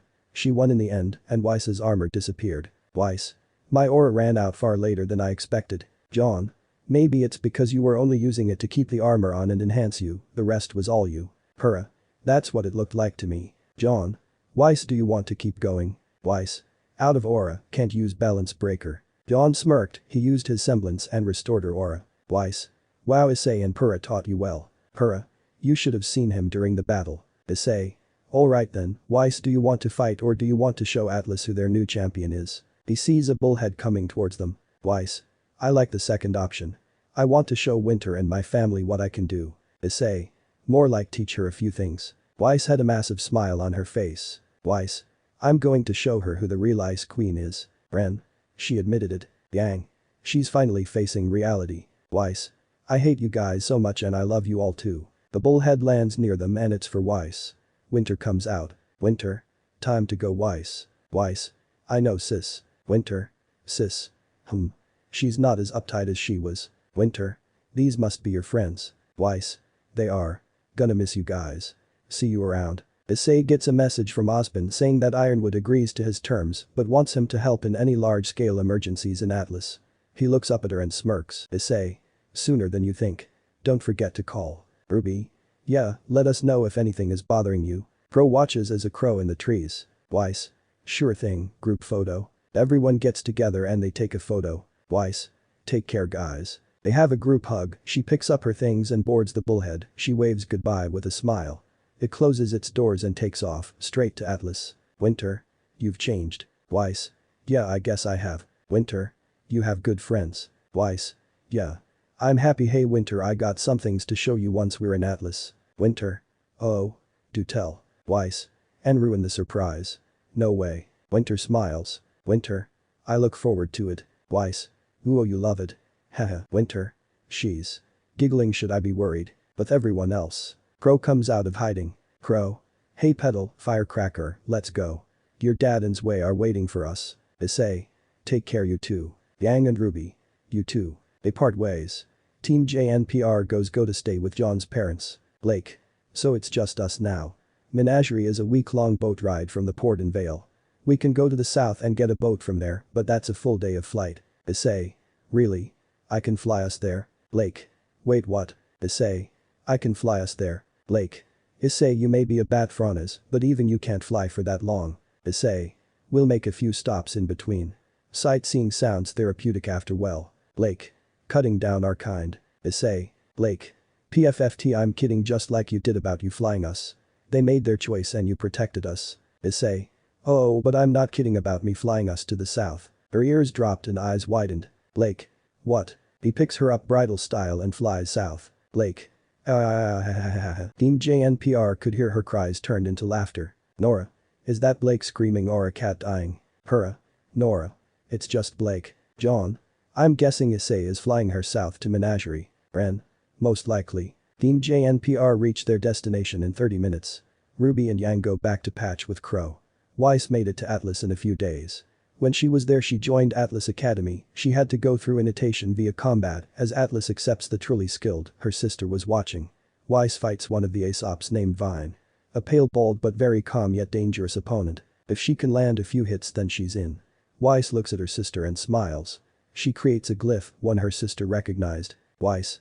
Balance break. She goes through the circle and emerges wearing armor. Winter nearly lost her composure, the crowd loved it. She charged at Vine, who is an elusive opponent, but Weiss's gravity glyph put him in place. He tries guns and dust on her, but no luck. Even his semblance, which allows him to create hard aura Vine-like extensions from his limbs, couldn't do much against her strength. She took him down and won. Winter. That's what she meant. Way to go Weiss. She cheered on. She stopped caring about formalities for a split second and shows how proud she is. Weiss was later requested to sing. She sang the song Issei shares with her. This is the first time she sang it and the first time anyone heard it. They cheered her on. It became a hit in Atlas. Winter saw Weiss grow so much in Beacon in just a few months, more than she herself did in 4 years at Beacon. She went to the general. Winter. General, I have a few things I need to discuss with you if you have the time. Ironwood. I have time. What's on your mind? Winter. It's about my sister. Ironwood. Forgive me for cutting you off, but you want her to go back to Beacon once it's finished with repairs. Winter. Yes sir. Ironwood. She will. It's part of the arrangement unless she wishes to stay here. Winter. What arrangement sir? Ironwood. One of the students there is more powerful than an academy full of students, and then some. You heard of the Devil of Beacon? Winter. Yes sir. Ironwood. Well, I made a deal with the devil. In exchange for his alliance with Atlas, Weiss can go back to Beacon without shock, threatening to cut off the dust supply to Vale. Winter. He threatened to cut off the dust supply if she didn't agree to his terms. Ironwood. Yes, but I have taken measures so that the people don't suffer, including young Weiss. Winter. Never thought I would be thankful for the devil. Ironwood. I never thought I would make a deal with one, but here we are, he has everyone's best interest. I'm launching an investigation into your father's mining zones. I want to see if the fauna's abuse rumors are true. Winter. If they are. Ironwood. He goes to jail and a real schnee can take over the company. Weiss is the heir but young, she can take over after graduation, but in the meantime, your mother can run the company. She's a real schnee unlike your father who married into it. Winter. I understand, sir. Thank you. Ironwood. Glad I can help. The name of the young man is Issei in case you're wondering. Winter. You know me too well, General. Issei and Blake flew through the continent of Sanus, the center continent where Vale and Vacuo are. They killed Grimm, went sightseeing, trained together. After a few days they reached the port, they got on a boat and headed straight for Menagerie. During the voyage, it was getting dull, so Issei played a song which they quickly learned and sang. Even Blake enjoyed the catchy rhythm and sang along in the end. Issei would pass the time fishing and caught a few. Blake nearly drooled. Issei noticed her looks of hunger for fish. He made sushi and taught the crew. It minimized cooking. Blake loved sushi. She ate too much the first day and had to go lie down. The waves swing the ship didn't help. Issei stayed by her side, caressing her ears to soothe her unease until she fell asleep. The next morning. Blake. Groans. I ate way too much last night. Issei. Morning, sleepyhead. How do you feel? Blake. Better. She gets out of bed and stretches. Issei was cleaning Ascalon. She looks in the mirror. Blake. I got fat. Issei nearly cut himself at the sudden announcement scaring him like that. Issei. Damn. Scare everyone else into the afterlife, why don't ya? Blake. I got fat. Issei. Blake. Issei. If you're waiting for me to disagree then we'll be here all day. Blake. I blame you and your delicious cooking. She pounced on him and pinned him to the bed. Blake. You're taking responsibility for this, mister. He smiled and pulled a 180 on her. Now he's on top the bed and she's the one who is pinned. Issei. You say it like I got you pregnant. She blushed. Issei.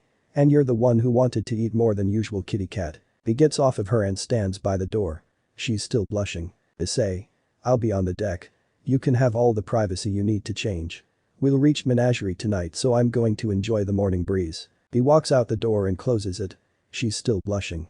She puts her hand on her abdomen. Blake. I do look like I have a bun in the oven, damn it, Yang. Your stupid jokes are messing with my head. Yeah, I did eat too much. Nothing a little exercise can't fix. She changes clothes and freshens up. She meets Issei in the main deck and they chat to pass the time. Blake didn't eat breakfast as she felt full from last night. Issei. So are you happy to see your parents again? Blake. I am, but I'm not sure if they'll feel the same. Issei. Blake. After the White Fangs started to become more extreme.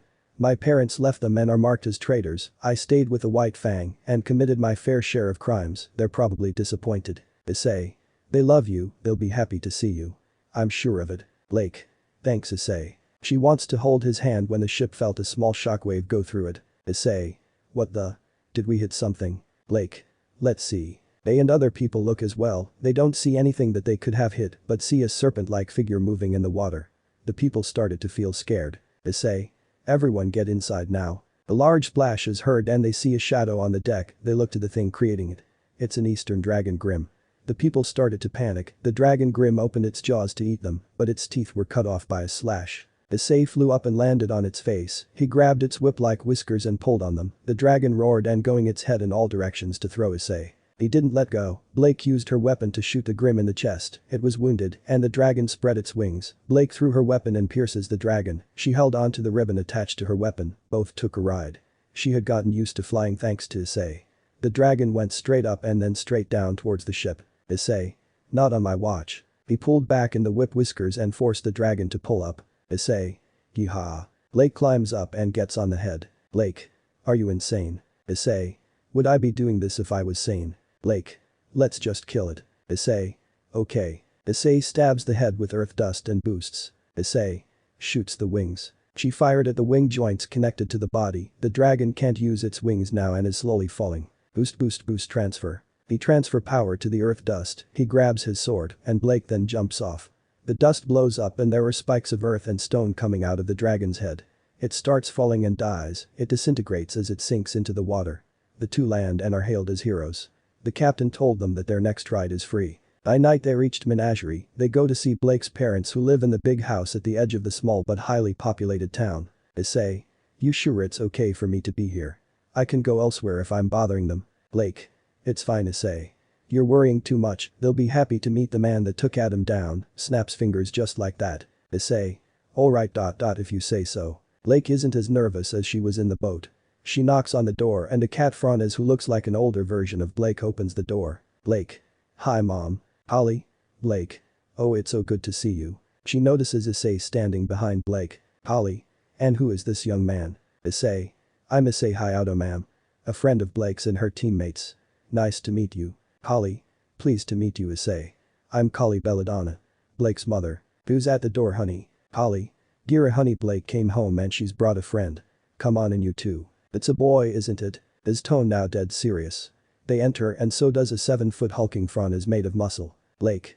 Hi dad. Gira. Ahoho Blake welcome home. He hugs his daughter and with his wife, he basically kittened them up to meet him eye to eye. Blake. Good to be home. Gira. And who is this? Issei. I'm Issei Hayato Mr. Belladonna. I'm a friend of your daughter and her teammates. I apologize if my presence ruined your family reunion. Gira. He's well-mannered. Doesn't seem to act like a horn dog unlike most kids his age, let's see what you're up to boy. He puts his wife and daughter down. Gira. I'm Gira, chief of this village. Issei. That is a village. It looks like a town to me. Gira. Yes it does by the high population, but it's actually a village. Issei. Makes sense. Gira. So tell me about yourself. Issei. Not much to tell. I'm a beacon student like Blake and our friends. I don't have a team of my own due to uneven numbers after initiation. I hang out with other teams and assist them during missions. Gira. I see. Care to join us for dinner Issei? Issei. Thank you sir but I don't want to impose. Gira. Well-mannered boy indeed. I'll let him stay. Gira. Nonsense my boy. Join us. Issei. If you insist sir. They sit down. Holly. So any hobbies Issei? Issei. Well there's cooking, dust experimentation, and I enjoy spending time with my friends including training together. Holly. Cooking skills on top of being a huntsman. Blake you picked a good one. Holly. Well I better get started on dinner. Issei. Would you like me to help? It's the least I can do after the warm welcome ma'am. Blake. Trust him mom, he's so good that you'll want more. Issei, Kali and Gira all look at her with wide eyes. Gira extended his claws. Blake. I meant cooking. Cooking. They all breathed a sigh of relief, Gira retracted his claws. Greg. Cha-cha real smooth ha ha ha. Issei. I'm going to make some sushi. Holly. Sushi. They go into the kitchen and make sushi. After they eat, they ask the big question. Gira. Alright you two, I gotta know what happened at Beacon. Blake. The White Fang attacked. Some of their currently imprisoned members snitched on them and gave us time to prepare Adam lead the attack. Their parents stopped eating after hearing that name. Gira. Did he hurt you? Blake. He did but. Her father was now releasing bloodlust. Blake. Issei took him down for good. I'm alive thanks to him. He immediately calms down and hugs Issei. Gira. Thank you Issei for saving my little girl. Issei. Happy to help a friend sir but she's being modest, I only stopped Adam, her team got her the hospital just in time. He lets him go. Holly. Regardless. You helped and we can't thank you enough for that. Issei. Welcoming me into your home is more than enough. Gira. I like you Issei. I approve. Blake. Approve of what dad? Holly. Aren't you two dating? You did bring him here to meet us after all right. Issei. No, you misunderstood. Blake and I are just friends. Blake. What he said. Issei. I'm not ready for a relationship just yet. Holly. I can tell you've been hurt Issei. Issei. I'll be alright. I have my friends to help me out. Blake. We can't help unless you let us in Issei. Gira. So what are your current goals? Issei. To become a huntsman and help people and get a fresh start. Gira. Something bad happened to him I just know it. Holly. Okay so what happened to Adam exactly? Issei. He killed Sienna Khan, according to the one who leaked the information regarding the attack. He took over and is now currently in jail. He took out Adam's sword. Holly. How did you get that? Issei. I beat him and took his weapon. His semblance is useless without it and nothing in prison can be good as a sword for him to use his semblance with. So now we keep this as a reminder. Gira. So what happened to the White Fang? Blake. We don't know. They ran. Haven't seen any activity since. Gira. You're stronger than most humans Issei. He spreads his wings. Issei. I'm not human sir. Holly. Those wings you're. Gira. The devil of Beacon. Issei. It's just a nickname sir. I only attack those who attacked us.